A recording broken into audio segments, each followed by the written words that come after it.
Hola, buenos días a todos. Yo soy Agustín Portela, trabajo en la Agencia Española de Medicamentos y Productos Sanitarios en el Departamento de Medicamentos de Uso Humano y soy el responsable de la evaluación clínica de vacunas. Y, eh, y en este escenario en el que estamos, pues os voy a contar un poco cómo está el desarrollo de vacunas COVID. He hecho una presentación, yo entiendo que asequible a todos los públicos, solo es lo que voy a intentar con esta presentación. Al terminar, o sobre la marcha podéis, pero mejor al terminar, podéis hacer preguntas en el chat para que os responderé encantado. Pues yo creo que sin más empezamos con la charla.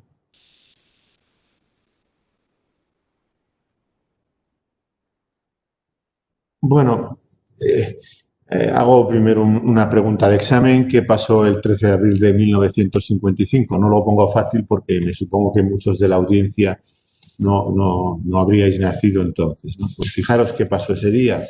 En Estados Unidos, ese día, todas las portadas de los periódicos abrían con la noticia: la vacuna de polio del doctor Salk funciona. Estaba en todos los periódicos. O sea, y como veis, las vacunas frente a virus no es la primera vez que están en los medios de comunicación. ¿Y por qué salía esa noticia en los periódicos? ¿Por qué era noticia de primera plana? Pues fijaros, el virus de la polio causaba epidemias anuales muy importantes en Estados Unidos y en el año 52, antes de estos resultados, hubo 57.000 casos de polio, de los cuales 3.000 personas murieron y 21.000 quedaron con discapacidad, con una discapacidad muy importante, afectaba a todos los grupos de edad. Fijaros, todos estos niños, causaba un gran problema en los miembros o las piernas o los brazos, y muchas veces dejaba uno o dos de las piernas que perdían toda la movilidad y estabas condenado de por vida a ir o con muletas o en silla de ruedas. El gran éxito de esta vacuna, que se inició, como digo, en este año 55, es que 24 años más tarde no había ni un solo caso de poliovirus salvaje en Estados Unidos. Fijaros que ya esta enfermedad, que lo representaban incluso los egipcios, como veis en esta placa, que es de la 18ª dinastía, de unos 1400 años de Cristo. Aquí veis a esta egipcio que tenía esta pierna mucho más debilitada que la otra. O sea que lo que hemos conseguido con la vacuna es eliminar, ahora está prácticamente eliminada de toda la tierra. En España debe de hacer 30 años que no hay casos, una enfermedad muy grave y que dejaba gran discapacidad, la hemos eliminado prácticamente de la faz de la Tierra. No voy a contar lo mismo, otras gráficas, pero hay éxitos muy similares con vacunas de sarampión, rubeola, meningitis, hepatitis C, papiloma humano, entre otros. Muchos de los que estáis y sois jóvenes a lo mejor no suenan ni muchas de estas enfermedades, porque gracias a Dios están desaparecidas en España. No, sin más, empiezo a contaros de forma breve 6 aspectos. ¿Cuáles son los componentes de una vacuna? ¿Qué tipo de vacunas COVID están en desarrollo? ¿Qué resultados tenemos en animales y en humanos? ¿Dónde se encuentran ahora las vacunas? ¿Y qué hacemos las agencias de medicamentos para autorizar las vacunas? Y por último, un pequeño detalle de cómo está el acceso de las vacunas en España y en la Unión Europea. Mira, aquí a la izquierda se muestra una foto al microscopio electrónico de un virión de SARS-CoV-2, que veis que pues, tiene una forma más o menos esférica y sobresalen unas estructuras, que es una proteína que se ve mejor en esta representación del virus. Esta proteína que sobresale es la proteína S, que en inglés viene de spike y en español a veces decimos espícula.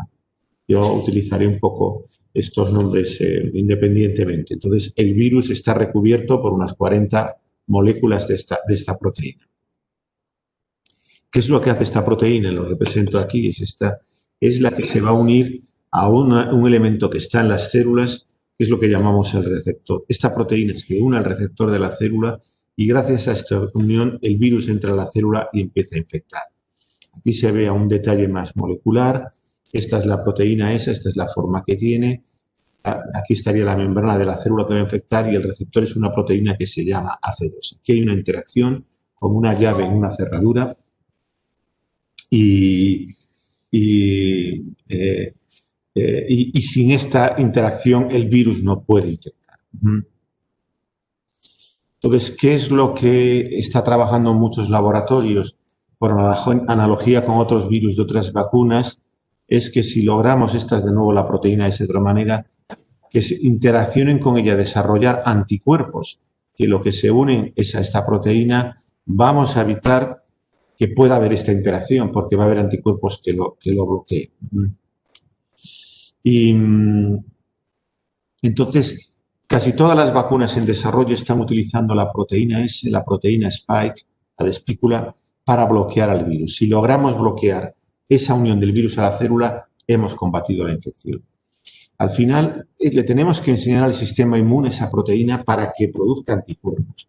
El sistema inmune reconoce y produce anticuerpos contra proteínas. Entonces, sabéis que todos los organismos, los mamíferos, eucariotas, el DNA va a producir un mRNA y el mRNA va a producir una proteína. Y entonces nosotros podemos bien a la persona inyectarle proteína o bien hacer una vacuna que sea DNA o una vacuna mRNA. Si hacemos una vacuna DNA o mRNA, la célula se va a encargar de hacer la proteína. Intuitivamente, no sé si entendéis, más fácil si dejamos a alguien que haga este trabajo que si lo tenemos que hacer en el laboratorio. Por eso habréis oído que muchas de las vacunas más avanzadas son vacunas basadas en RNA o en unos vectores de DNA que se llaman adenovirus. Habréis oído, si seguís un poco la prensa, que hay una gran cantidad de plataformas o de estrategias para producir una vacuna frente al SARS. Hay vacunas DNA, vacunas mRNA, proteína aislada, vectores basadas en adenovirus. Al final, todos estos, yo le aclararé lo que es un vector. Lo que el vector va a llevar dentro el gen de nuestra proteína que nos interesa, la proteína S. Fijaros aquí en esta representación que sea todos estos vectores, al final todas estas flechas confluyen en esta célula que he pintado aquí, que es una célula del sistema inmune que se llama célula presentadora de antígenos. Al final en nuestro organismo tenemos unas células que están recorriendo constantemente todo nuestro organismo en busca de cualquier sustancia extraña o cualquier proteína extraña que haya. En cuanto entran en contacto con ella, la fagocitan, se la comen y exponen en su exterior, este puntito rojo, fragmentos de esa proteína nueva. Y al exponer aquí fuera, interaccionan con otras células del sistema inmune, unas células que se llaman T, que van a, por un lado, estimular toda la producción de anticuerpos y de células y de respuesta celular. O sea que todas las plataformas al final confluyen en una estrategia. Ahora comentaré un poco lo que es un vector para expresar. Aquí lo vamos a ver claro de una forma muy simple. Aquí tenemos una furgoneta, que es lo que yo llamo el vector. El antígeno va a ser esta caja y la compañía fabricante va a ser la que va a coger la caja, va a tener control de la furgoneta y va a meter el antígeno en la furgoneta. Este vector, ¿qué va a pasar cuando llegue a una célula, a un humano? Aquí recordad dentro que estaba el antígeno, pues podemos haber cargado la furgoneta con zapatos, libros o con un oso. Puede ser una proteína del virus de la gripe, una proteína del SARS-CoV-2 o una proteína de una enfermedad bacteriana.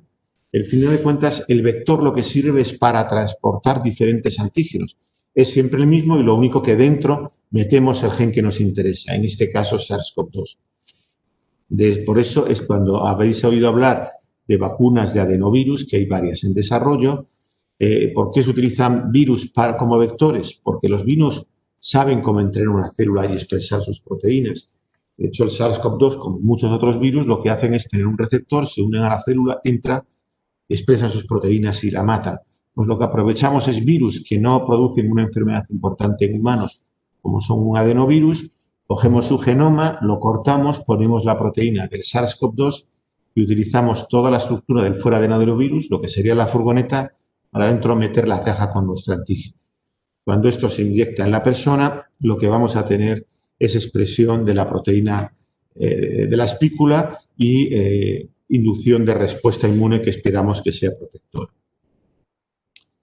De forma breve voy a contaros qué resultados tenemos con las vacunas de experimentación. Ya he mencionado antes, y lo sabéis yo casi todos, Cuando una persona en contacto con un virus, bien sea por infección o por vacunación, el sistema inmune que tenemos todo tiene dos brazos, un brazo izquierdo y uno derecho, y uno de los brazos lo que va a hacer es producir anticuerpos. Los anticuerpos son unas moléculas con forma de Y y he pintado aquí en esta última parte. Esta última parte, este extremo es diferente. Este extremo es el que cada anticuerpo se va a unir a una proteína diferente. Y por otro lado hay un montón de elementos de una respuesta celular muy compleja que también ayuda a combatir la infección. Con vacunas lo que queremos, COVID, es producir una cantidad grande de estos anticuerpos para que neutralicen el virus. ¿Qué es neutralizar el virus? Yo creo que lo he explicado antes, pero aquí va con otra figura. Aquí tenemos la célula con su receptor, la proteína AC2, y aquí tenemos el SARS-CoV-2. Como decía antes, la primera interacción es de la espícula con este receptor. Si conseguimos que en el sujeto se produzcan anticuerpos que reconozcan a la proteína de la espícula y se unan aquí, esto no se va a poder añadir a la célula. Entonces, estamos, a la gran mayoría de todas las vacunas en desarrollo están en esta línea. Y bueno, ¿cómo podemos medir lo que está pasando? Pues fijaros aquí, estos son datos publicados de una vacuna en desarrollo de AstraZeneca. Aquí se han cogido a 9 sujetos, se les ha pinchado la vacuna a día 0 y a día 28 hemos medido, le hemos sacado sangre y la hemos incubado esa sangre con un virus y le hemos añadido un cultivo de cepas. Y hemos visto cuánta cantidad de anticuerpos hay que neutralizan. Veis que hay una persona aquí que tiene unos niveles muy altos, de una escala arbitraria de 20, y aquí yo he dicho que hay 9. Hay 9 porque aquí hay 4 sujetos. Aquí hay 4 sujetos que no han producido ninguna respuesta a anticuerpos. Entonces, este desarrollo de esta vacuna lo que ha optimizado es, a día 28, ha dado una segunda dosis de vacuna y fijaros que tras la segunda dosis, todos los individuos, todos los sujetos han producido una cantidad importante de anticuerpos. En muchas publicaciones lo que se hace es comparar, aquí hay en esta misma escala, qué anticuerpos hay en una persona que se ha recuperado de la enfermedad. Sabéis, gracias a Dios, mucha gente se recupera sin secuelas y se ha recuperado porque su sistema inmune ha vencido. Veis aquí que la cantidad de anticuerpos que tienen pues están muy próximos a los que induce esta vacuna. Esperamos entonces que si una persona con estos anticuerpos se ha curado de la enfermedad, que si inducimos en las personas una cantidad de anticuerpos muy semejantes a los de los vacunados, se protejan. De momento estamos ahí, aún no tenemos datos que comentaré después de si realmente estos anticuerpos realmente van a proteger, pero la indicación de momento es que vamos por el buen camino. ¿Qué otra experimentación se ha hecho antes de llegar a humanos? Y esto es importante, es lo que llamamos una prueba de concepto o un estudio de desafío, challenge en modelos animales. Cogemos un animal, normalmente se utilizan hámsters o en algún caso primates, y a día 0 le ponemos la vacuna o un placebo. A día 21, si son 2 dosis, damos una segunda dosis de vacuna de placebo y a los días 43 o 46 infectamos los animales con el propio SARS-CoV-2. En estos días miramos respuesta de anticuerpos y aquí miramos enfermedad clínica y presencia de virus en los primates vacunados. Y os muestro el resultado también publicado de una vacuna muy avanzada, la vacuna de Janssen, y aquí lo que tenemos es, aquí hay 20 animales, 20 primates que recibieron un placebo y aquí 6 que recibieron la vacuna. Se le administraron 2 dosis y después de 40 días se le administró virus en la nariz, en la tráquea. Y se fueron tomando muestras a día 2, 4, 6, 8 y 10 de cuánto virus tenía en los pulmones.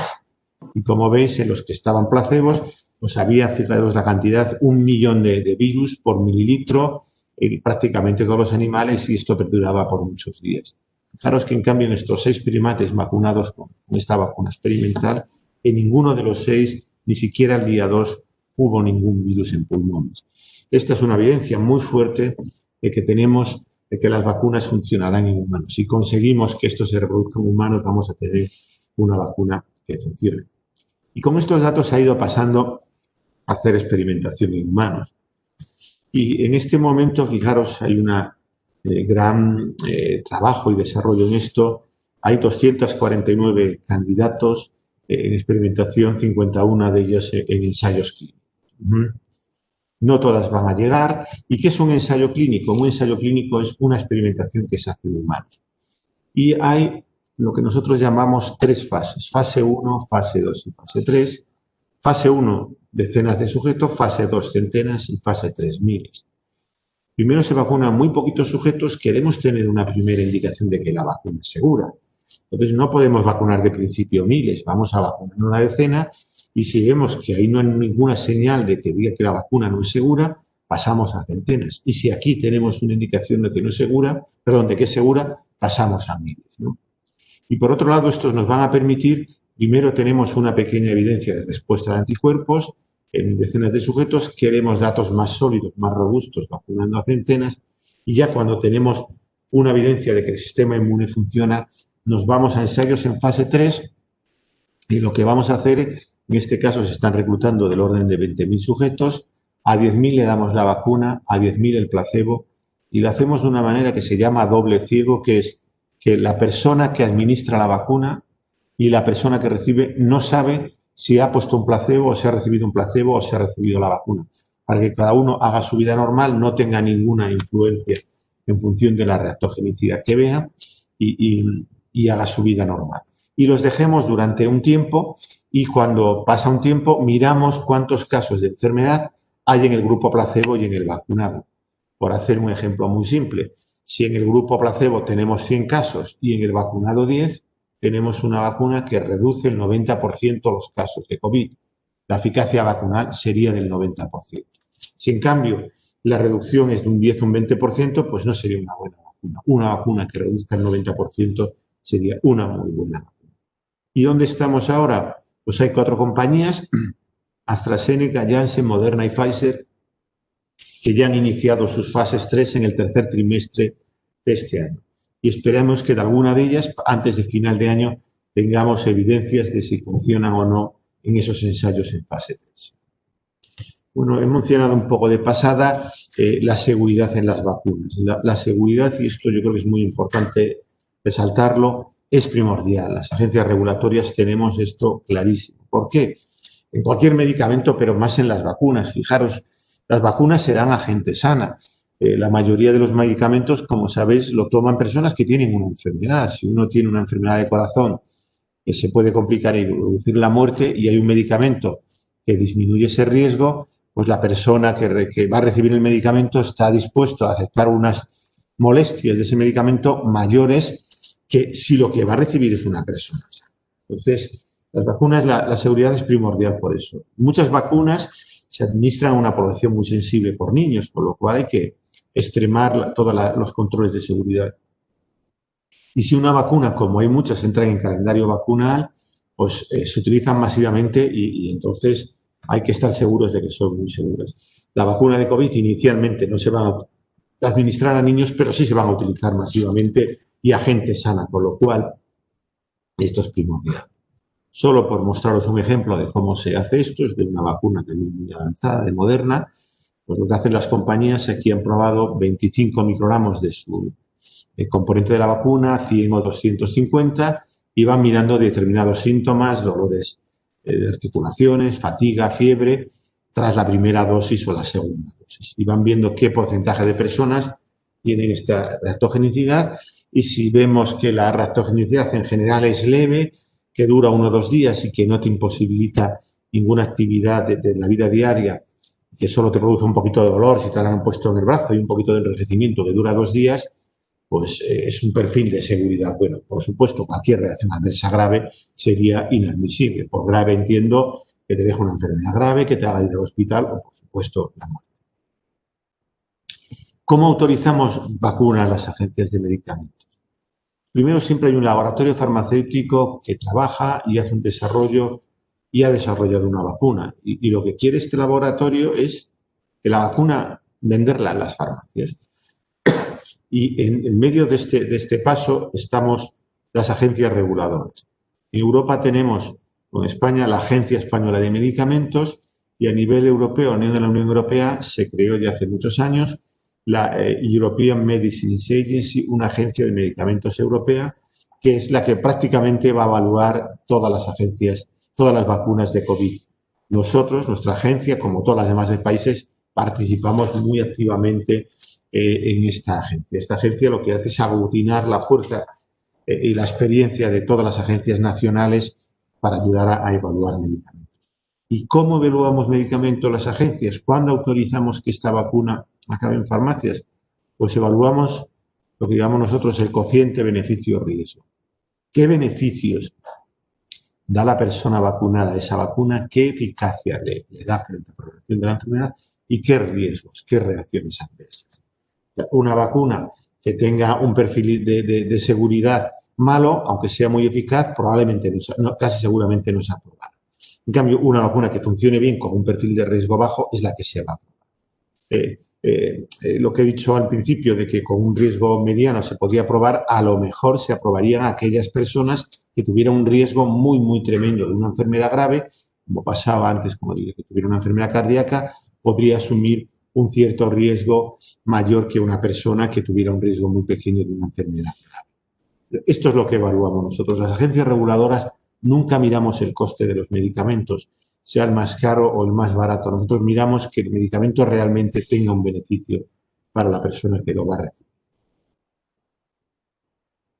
¿Y qué es lo que hacemos? Al final la compañía nos presenta lo que se llama un expediente de registro, que a veces son 20.000 o 30.000 páginas, en el cual nos cuenta que cómo fabrica la vacuna, todos los pasos que hace, cómo hace todos los controles para que las vacunas sean lo que tiene que ser y funcionen, nos muestra toda la experimentación que ha hecho en animales y finalmente nos cuenta también toda la experimentación que ha hecho en modelos humanos. Y nosotros evaluamos y toda esa documentación la resumimos en un documento de 20 a 30 páginas que se llama ficha técnica. Si quien aprueba la vacuna es la Agencia Europea de Medicamentos, esta ficha técnica es la misma en toda la Unión Europea. O sea que un ciudadano español que pueda tener duda de que lo que se pone en esa ficha técnica en España no sea porque ha habido una persona con poca formación y que en España haya puesto unos datos y que en Alemania lo hayan hecho bien, está equivocado. Absolutamente en toda la Unión Europea constan esos mismos datos en esa ficha técnica, porque se ha aprobado por la Unión Europea. ¿Qué es la ficha técnica? Es un resumen de las características del producto. Es un prospecto más extenso, todos habéis visto lo que es un prospecto, pues se detalla más ampliamente los datos de eficacia de la vacuna, los datos de seguridad, las contraindicaciones. Está más indicado para el profesional sanitario y las autoridades de salud pública. Y si alguno tenéis curiosidad, bueno, estos documentos se actualizan de forma continua y si alguno tenéis curiosidad, en la página web de la Agencia Española de Medicamentos y Productos Sanitarios hay una aplicación informática que se llama CIMA, donde puedes teclear el nombre del medicamento y para todos los que están autorizados en España podréis ver el prospecto y la ficha técnica. Cuando estén las vacunas de COVID autorizadas, podréis entrar aquí y ver todos los documentos que hay sobre esa vacuna. Bueno, muy bien, parece que las vacunas avanzan, parece que hay datos de que producen respuesta inmune en humanos, de que protegen en animales y esperemos que pronto tengamos datos positivos de eficacia y buenos datos de seguridad en humanos. Y bueno, ¿cuándo y cómo va a llegar la vacuna a España y Europa? Aquí hay también, si queréis entrar en la página web de la Comisión Europea, hay una página en la cual se cuenta de la estrategia de vacunas en la Unión Europea. Y de una forma breve, aquí hay otro link donde podéis entrar. La Comisión está negociando en nombre de todos los países de la Unión Europea la compra de 1.300 millones de dosis de vacunas, de 6 vacunas que están muy avanzadas en el desarrollo, de Oxford, Sanofi, Johnson, Pfizer-BioNTech, CureVac y Moderna. De momento ya ha firmado contratos por 800 millones de dosis con 3 compañías y esperemos que se firmen otros contratos. Fijaros que la compra total es del orden de 1.300 millones y en Europa somos 400 millones de ciudadanos. Las vacunas que quedan 2 dosis, en principio van a sobrar dosis. La cuestión es que a fecha de hoy no sabemos si estas 6 vacunas van a ser eficaces o seguras. Si una o dos no lo cumplen, estaríamos más próximos a que tuviéramos una vacuna para poder vacunar a toda la población europea. Finalmente, si sobran vacunas, la Comisión está también comprometida con acceso universal y equitativo y aparte de varias actuaciones que está haciendo en este sentido para que todos los países del mundo accedan a la vacuna, si al final todas funcionaran y se lograran dosis, la Comisión seguro que va a organizar que muchas de estas vacunas se puedan ceder a otros países que no tengan tan fácil disponibilidad. Y ya para terminar, deciros un poco lo pongo aquí en rojo. Yo creo que la agencia tenemos un equipazo. Si entráis en la página web de la EMA, el 1 de octubre se inició la primera evaluación de una vacuna COVID, que es la vacuna AstraZeneca. Cada vez que se aprueba, se inicia un proceso de evaluación en la EMA, somos todos los países de la Unión Europea, se pueden ofrecer voluntarios para llevar el liderazgo de esa evaluación. Es la que va a hacer los informes primeros y va a llevar el liderazgo. Nos presentamos nosotros y otros países y la EMA consideró que la agencia era adecuada y vamos a ser los que evaluemos la primera vacuna que ha dicho la EMA que empiece la evaluación. Tenemos un equipazo tanto de la parte de calidad, de clínica y después de todos los aspectos de farmacovigilancia y otras unidades que seguro que me voy a dejar. Hay otra que ya está en evaluación en la EMA, que es la de Pfizer-BioNTech. Y solo nos queda, yo os hablaba al principio de esas portadas de abril del año 55, de la noticia de polio, pues yo creo que ahora lo único que nos queda es rellenar aquí estas X, qué día tendremos los periódicos, las portadas de los periódicos en España y en todo el mundo, especialmente en Europa, de que la EMA autoriza por primera vez una vacuna frente a la COVID. Y sin más, os doy las gracias. He tardado un poquito menos de lo que estaba previsto, pero he preferido acortar la charla para tener tiempo para preguntas. Muchas gracias.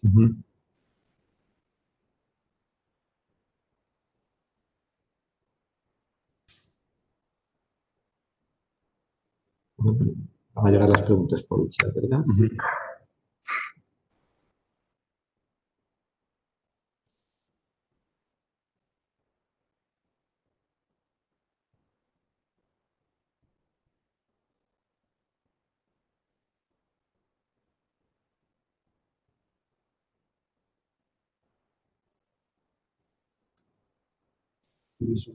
A ver. En los ensayos clínicos, tengo una pregunta que pone, ¿en los ensayos clínicos se inyecta el virus del COVID como los chimpancés unos días después? No, no, no. Los ensayos clínicos lo que se hace es poner a los voluntarios que quieran participar, a que esto es voluntario, se les administra o un placebo o la vacuna y nadie sabe lo que se le administra. Y se le deja que haga su vida normal. Como todos sabéis, el virus está circulando y entonces esas dos personas, supongamos dos personas, que no tienen por qué ser ni familiares ni en el mismo sitio, puede que en su momento interaccionen con alguien que está infectado con el COVID y le contagie. Lo que va a pasar en el placebo es que se va a infectar. De forma natural, no le vamos a administrar el virus. Mientras que el vacunado, si la vacuna funciona, va a estar en contacto con esa persona que también que le puede contagiar, pero si la vacuna funciona, no se va a contagiar. Si eso cogemos 10.000 vacunados y 10.000 con el placebo y 10.000 con la vacuna y lo seguimos mucho tiempo, si la vacuna fuera 100% eficaz, si al cabo de X tiempo hay 50 casos de COVID, habría 50 en los que recibieron placebo e hicieron el vacunado. Y esa diferencia es lo que nos permite decir que la vacuna es eficaz. En ningún caso se les administra el virus, ¿de acuerdo? Mira, aquí los personas en fase 1 están sanos o enfermos y el resto de fases, vamos a ver, en fase 1 todas las vacunas COVID se han vacunado solo sujetos de 18 a 55 años sanos. Como siempre, lo contaba antes, hay que minimizar el riesgo de los voluntarios que entran en los ensayos. Entonces, la primera vez que se administra, se coge la población más sana, la que tiene menos riesgos de tener una complicación debido a la vacunación. En los fase 3 se ha cumplido el fase 1, se ha visto que son seguros. En los fase 2 se han vacunado un número reducido de sujetos mayores de 55 años sin límite superior de edad, primero sanos y después gente con comorbilidades, con enfermedades de base. Realmente, a partir de los 75 años es muy difícil encontrar a personas que no tengan un problema cardíaco, respiratorio o algún problema metabólico, ¿no? Y en los fase 3, ya que se han cumplido que la vacuna es segura en los fase 1 y los fase 2, se están vacunando sujetos sanos y con alguna enfermedad de base por valorar también ahí que la vacuna en sujetos con enfermedad de base va a ser segura y eficaz. A ver, otra pregunta por aquí. ¿Cómo es el proceso de evaluación de vacunas COVID? Pues como el de todas las vacunas. O sea que la compañía, yo lo he contado muy rápido, tiene que completar los experimentos en fase 1, en fase 2, en fase 3. Si los fase 3 sale que la vacuna es eficaz y segura, nos va a presentar a las agencias, en este caso a la Agencia Europea, lo que llamamos un expediente de registro. Toda la documentación que tiene de cómo fabrica la vacuna es lo que llamamos el módulo de calidad, que todas las etapas que hace, qué controles hace en cada una de ellas y cómo asegura que todos los lotes son idénticos en calidad. Nos tiene que mostrar toda la experimentación que ha hecho en animales y datos de toda la experimentación en humanos que nos demuestren que la vacuna es segura y eficaz. Pues nosotros lo que hacemos es, primeramente, haremos un informe a la compañía diciendo si todos los datos están bien, no vemos ninguna pega, pero si vemos alguna pega le diremos, hay dos tipos de pegas o objeciones que les ponemos. Lo que llamamos una objeción mayor o principal, que es que si no la resuelve o no nos da una respuesta clara, la vacuna no se va a poder autorizar nunca. Y unas objeciones menores que la compañía lo puede ir resolviendo según va avanzando. Una objeción mayor es que los datos de seguridad que nos muestra no nos convencen y que vemos una reacción adversa que vemos que cuestionaría ese problema. Una cosa menor es que en un ensayo clínico hay dos pacientes que tuvieron dolor muscular 2 días y que no está muy documentado si fueron en el grupo placebo o en el grupo vacunal. Entonces, si las objeciones mayores no se resuelven, la vacuna no se aprueba. En las vacunas, en los medicamentos normales, normalmente hay fijaros, en la evaluación que os contaba de polio antes, ese dato de Estados Unidos, las autoridades en aquel momento americanas analizaron los datos de aquellos ensayos clínicos en una reunión de 2 horas y media y autorizaron al día siguiente que la vacuna se administrara a toda la población. Hoy en día el proceso normal de autorización de una vacuna dura 210 días, con mucha documentación que se le pide a la compañía, preguntas, objeciones mayores, menores y respuestas. Las vacunas COVID van a seguir esa evaluación de calidad preclínica y clínica y algunas de ellas va a utilizarse una figura especial que tiene la EMA, que la ha utilizado en otras veces, que se llama en inglés Rolling Review, como de evaluación continuada. Y la diferencia principal es que en vez de presentar a la vez todos los datos de calidad preclínica y clínica, puede presentar, si tiene los de preclínica, después los de calidad y los de clínica. Pero el proceso de evaluación va a ser el mismo que para cualquier otra vacuna. Otras preguntas. ¿Cómo se evaluará la seguridad de las vacunas una vez que estén autorizadas? Esta también es una pregunta interesante. La seguridad de las vacunas se empieza a evaluar desde el primer día que se pincha en un señor voluntario en el fase 1 hasta que la vacuna está en el mercado. Solo si un día la vacuna se deja fabricar, se deja de evaluar. Como digo, a la hora de autorizar tenemos los datos de los ensayos clínicos, pero puede que haya reacciones adversas que ocurren con una frecuencia muy baja, de un sujeto de cada 10 millones. Eso no lo vamos a detectar en los ensayos clínicos porque van a reclutar 20.000 personas.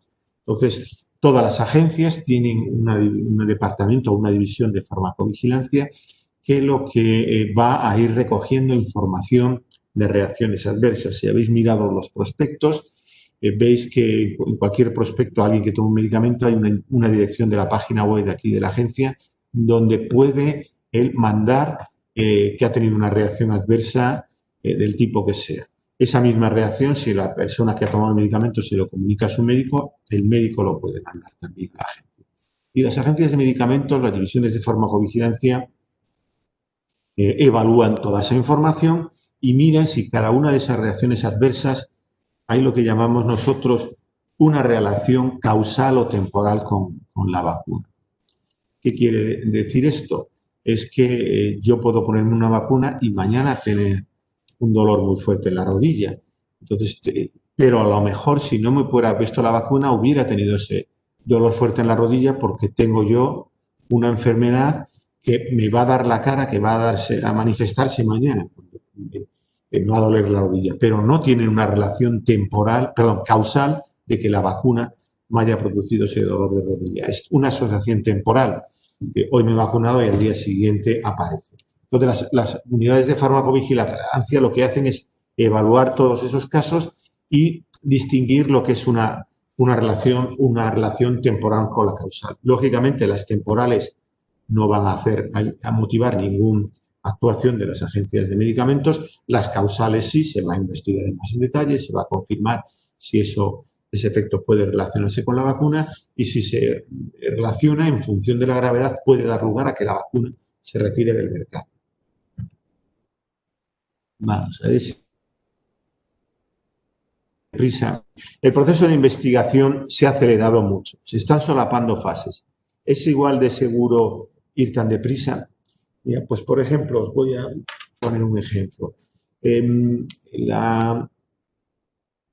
Muchas vacunas, antes de empezar el fase 1, se pide una experimentación amplia en modelos animales, ¿no? Se pide una experimentación, contaba el experimento de monos, de desafío, ¿no? De vacunar y después poner el virus y ver si protege o no. Claro, solo se experimentó en monos. Fijaros que había que poner una inyección al día 1, el día 20, al 40 el desafío. Tardaríamos 2 meses en tener esos datos, ¿de acuerdo? En condiciones normales esperaríamos 2 meses y se iniciaría el fase 1 después de esos 2 meses. Pero os he contado antes que hay una evidencia de que sacando anticuerpos de la persona vacunada se puede ver si tiene anticuerpos que neutralizan al virus en un ensayo de laboratorio. Es una evidencia también muy fuerte de que todas las vacunas que han funcionado en monos han funcionado primero en este ensayo que digo de neutralización. Claro, el vacunar a una persona y tener unos primeros datos de anticuerpos lo podemos tener a los 20 días de vacuna. Entonces, ¿qué se ha hecho con algunas vacunas? Caso por caso, no con todas. En función de la experiencia previa, antes he hablado de los vectores, en función de la experiencia previa, como ha habido con algunas vacunas, en función del vector, si ese vector ya se han vacunado decenas de miles de personas con el mismo vector, pero con otro antígeno, otro virus, y la vacuna es segura y la vacuna ha funcionado, pues en algunos casos lo que se ha permitido, vale, ¿tiene experimentos en animales de que produce anticuerpos? Sí, pues le dejamos pasar a empezar un pequeño estudio con 10 a 20 sujetos en humanos y al mismo tiempo me empieza usted el experimento de protección en primates. ¿Qué es lo que ganamos? Que cuando terminamos el experimento de fase 1 en humanos, tenemos los resultados de primates. Hemos ganado que en vez de estar 2 meses o 3 meses con el experimento de primates, más un mes con humanos, que nos supondría 40 días, podemos tener los datos casi en 2 o 3 meses, mucho más tiempo más reducido. Pero antes de pasar al fase 2, vamos a tener ese resultado en primates. Y antes de pasar al fase 3. Y cuando la compañía venga a registro, vamos a tener todos los datos que hubiéramos tenido si no se hubieran solapado fases. El solapar fases lo que ha avanzado es el desarrollo de las vacunas, pero no se ha puesto desde el primer experimento en ratones de que hizo anticuerpos, no se ha pasado en fase 3 a vacunar 20.000 personas, no. Se ha empezado vacunando grupos muy reducidos de personas de 18 a 55 años que no tenían un problema de salud, después de 55 a 65 sin problema de salud y después a la gente con problemas de salud, sin tener a lo mejor los datos de inmunogenicidad del fase 1 de 20 sujetos teníamos de 15. Consideramos que era suficiente para la fase 2, pero cuando nos venga a registro vamos a tener exactamente todos los mismos datos de una vacuna. El solape, yo creo que esto es muy importante, el solape de fases no va a repercutir en ninguna manera en que las vacunas van a tener una menor calidad y se van a probar vacunas sin que nos hayan demostrado eficacia y seguridad. Vamos a tener los mismos datos que tenemos y hemos tenido siempre con otras vacunas que se han autorizado. Y una cosa más, también lo de ir deprisa, también se va deprisa en un desarrollo si los gobiernos, esto ha sido así, la Comisión, el gobierno americano, Canadá, muchas organizaciones gubernamentales y no gubernamentales han ayudado a las compañías inyectando dinero, todos los entes públicos colaborando y trabajando para hacer todas las evaluaciones y todas las etapas de la forma más rápida y inyectar dinero también facilita el que se pueda, por ejemplo, avanzar en la producción. O sea, muchas compañías están produciendo vacunas, lo que llamamos a riesgo, es decir, están fabricando vacuna, la están almacenando y a lo mejor esa vacuna al final no se va a utilizar si los datos de eficacia y seguridad no cumplen. Esa vacuna, pero si no lo hiciéramos así, si la vacuna funciona, habría que esperar varios meses después a empezar a administrarla. Bueno, creo que he respondido a esta. Bien, si los pacientes generan anticuerpos durante 4 o 5 meses, habrá que vacunarse cada año, como la gripe. Bueno, realmente cuando se aprueba una vacuna nunca hemos sabido cuánto va a durar la protección. Ni las vacunas de sarampión, de rubeola, de polio, de todas las que tenemos, se aprueban con unos datos de que la vacuna es eficaz un cierto tiempo, ¿no? Y igual que farmacovigilancia va a seguir las reacciones adversas de por vida, las autoridades de salud pública tienen unidades de vigilancia epidemiológica que cada vez que va una persona con la enfermedad al hospital o a un centro de salud, notifica ese caso y se van recogiendo estadísticas de casos. Y si de repente, dentro de 7, si la vacuna, supongamos que todos estamos vacunados para agosto del año que viene, por decir una fecha al azar, y al año después de que estamos todos vacunados empiezan a aparecer casos y vemos que son de gente vacunada, lo que nos dirá es que la inmunidad que protege la vacuna solo dura un año. Y entonces en ese momento lo que se ha hecho ya con otras vacunas es dar otro pinchazo para estimular la inmunidad de una forma más potente y ver si con ese tercer pinchazo nos puede durar toda la vida. La realidad es que, por ejemplo, sarampión se dan 2 dosis y dura toda la vida, polio 3 dosis y dura la vida, difteria, hepatitis B 3 dosis y dura toda la vida. O sea que la experiencia que tenemos también hay que tener en cuenta que no es la primera vacuna que vamos a autorizar. Las primeras vacunas que se autorizaron, yo creo que fueron las de gripe allá en los años 50. O sea, tenemos una enorme experiencia en cómo funcionan las vacunas, cómo funciona la respuesta inmune, y cómo si la vacuna deja de funcionar, qué hacer para volver a estimular el sistema inmune para protección. Más cosas. ¿Cómo funciona la inmunidad de grupo? Si no se vacuna en niños, se verá afectada la inmunidad de grupo. Vamos a ver, la inmunidad de grupo funciona, yo pongo muchas veces el mismo ejemplo de la vacuna frente a una enfermedad muy grave, es el neumococo. El neumococo en niños de corta edad a veces produce una enfermedad que el patógeno pasa a sangre, llega al sistema nervioso y produce una meningitis que puede ser fulminante y matar a los niños en 24 horas. Pero a su vez este mismo patógeno en gente mayor de 60 años produce a veces neumonías, una enfermedad muy grave respiratoria que también puede acabar con la muerte. Hace unos 15 años se desarrolló una vacuna de neumococo y era muy buena y se empezó a vacunar masivamente a niños de corta edad. Y lo que se observó es que había una bajada, desde que se empezó a utilizar la vacuna, una bajada en la cantidad de niños que tenían esta enfermedad, esta muerte por neumococo, y al mismo tiempo se observó una bajada, un poquito más reducida, pero también clara, en los mayores de 65 años que no se habían vacunado. ¿Qué es lo que pasaba? Este patógeno anida en la garganta de los niños, todos, y antes de la vacuna, pues ese virus que estaba en la garganta de los niños solo producía enfermedad en muy poquitos, en la gran mayoría estaba en la garganta sin causar ninguna enfermedad, pues entraría en contacto con personas mayores, bien por fueran sus abuelos o por algún tipo de interacción, y eran probablemente los niños y otras personas los que pasaban el patógeno a los abuelos. Podían ser los niños o los niños pasar a los padres y los padres a los abuelos, o sea que no tiene por qué ser los niños. En cuanto a la vacuna, corta la transmisión, no impide que el microorganismo, el neumococo, anide la bacteria, anide en la garganta, esos niños no lo van a transmitir a los padres ni los abuelos. Eso es la inmunidad de grupo, que se protege gente no vacunada, en este caso los mayores, porque al vacunar un grupo reducimos la transmisión del patógeno. ¿De acuerdo? Fijaros que desde el punto de salud pública meter una vacuna en el calendario, esto es utilísimo, ¿no? Porque gastando solo la vacuna para los niños estamos protegiendo también a los mayores. ¿Con las vacunas de coronavirus producirán inmunidad de grupo o no? No lo sabemos. Nunca se sabe con ninguna vacuna, hay que esperar a utilizarla masivamente y ver qué pasa. O sea, nadie hubiera predicho, podría haber alguien que hubiera predicho que sí o que no, pero la evidencia solo la tendremos con los vacunados. La inmunidad de grupo ayuda, pero no es lo limitante. La inmunidad de grupo es útil en muchas vacunas, y podría serlo en COVID, gente que tiene algún problema en su sistema inmune y que no responde bien, no va a responder bien a la vacuna. Y a lo mejor una vacuna que es 99% eficaz en una persona sana, solo se encuentra en esta persona con un problema del sistema inmune. Entonces, ahí es muy importante la inmunidad de grupo, porque si todas las personas que están a su alrededor están vacunados, son sanas y tienen una inmunidad del 99, van a actuar como un escudo, van a parar cualquier infección de esa persona con una deficiencia.